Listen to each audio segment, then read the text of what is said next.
আসসালামু আলাইকুম। অন্যরকমের এক ঘটনা। একজন মহিলা কর্মকর্তা অবসরে যাবেন।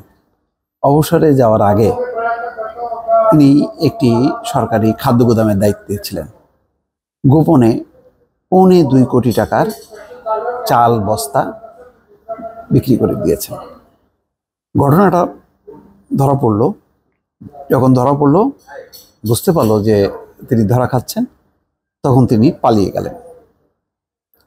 অর্থাৎ পুরো ঘটনাটা তদন্ত করে যখন দেখা গেল যে এত পরিমাণ বস্তার কোনো খোঁজ নেই, তখন সেই দায়টা পড়ল সেই মহিলা কর্মকর্তার উপর, যার নাম হচ্ছে আনোয়ারা বেগম।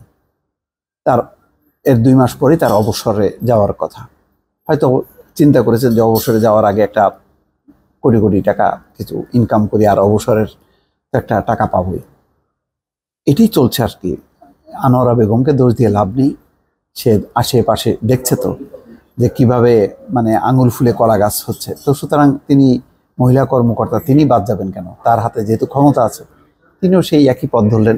একই পথ ধরে তিনি ধরা খাইলেন। অনেকে ধরা খায় না, তিনি তো আর বুঝতে পারেননি যে ধরা খাবেন। এই হচ্ছে ঘটনা।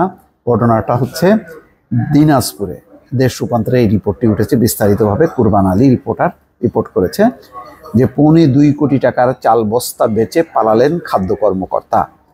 দিনাজপুরের ঘোড়াঘাট উপজেলার ডুগডুগি এলএসডি খাদ্য গুদামের ভারপ্রাপ্ত কর্মকর্তা আনোয়ারা বেগমের বিরুদ্ধে সরকারি গুদামে চাল ও খালি বস্তা বিক্রির অভিযোগ উঠেছে। এই ঘটনায় জেলা খাদ্য অফিস 5 সদস্য বিশিষ্ট একটি তদন্ত কমিটি গঠন করেছে। ইতিমধ্যে তদন্ত কমিটি প্রায় 2 কোটি টাকার চাল এবং খালি বস্তা বিক্রির সত্যতা পেয়েছে। ঘটনার পর থেকে ভারপ্রাপ্ত কর্মকর্তা আনোয়ারা বেগম লাপাত্তা রয়েছেন।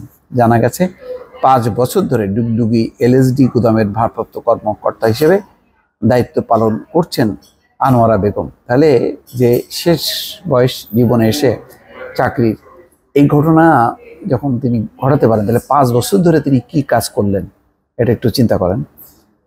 যখন কি কাজে ছিলেন তখন আর ধরা পড়লো না যে এরকম একজন একজন কর্মকর্তা এরকম একটা দায়িত্বে আছে।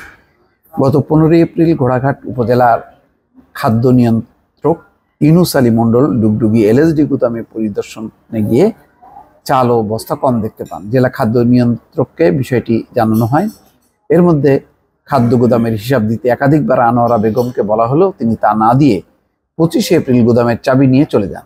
তিনি পার্শ্ববর্তী গাইবান্ধা জেলার পলাশবাড়ী উপজেলার নুইয়াগাড়ি গ্রামের আব্দুল মতিন মণ্ডলের স্ত্রী। এই ঘটনায় জেলার সহকারী খাদ্য নিয়ন্ত্রক মোহন আহমেদকে প্রধান করে 5 সদস্যের তদন্ত কমিটি গঠন করা হয়। গত বৃহস্পতিবার ঘোড়াঘাট সহকারী কমিশনার ভূমি মাহমুদুল হাসানের উপস্থিতিতে গুদামের তালা ভেঙে চালের বস্তা গণনা শুরু করে তদন্ত কমিটি। তদন্ত কমিটি দেখছে যে গুদামে 1064.155 মেট্রিক টন চাল মজুদ থাকার কথা, কিন্তু তদন্তকালে 745.14 মেট্রিক টন চাল পাওয়া গেছে। 319.141 মেট্রিক টন চাল কম রয়েছে। এছাড়া 4,278টি খালি বস্তা পাওয়া যায়নি। খোয়া যাওয়া চাল ও বস্তার দাম 1,71,31,279 টাকা। দর্শক, এই হচ্ছে ঘটনা। এখন কি বলার আছে? দুঃখজনক।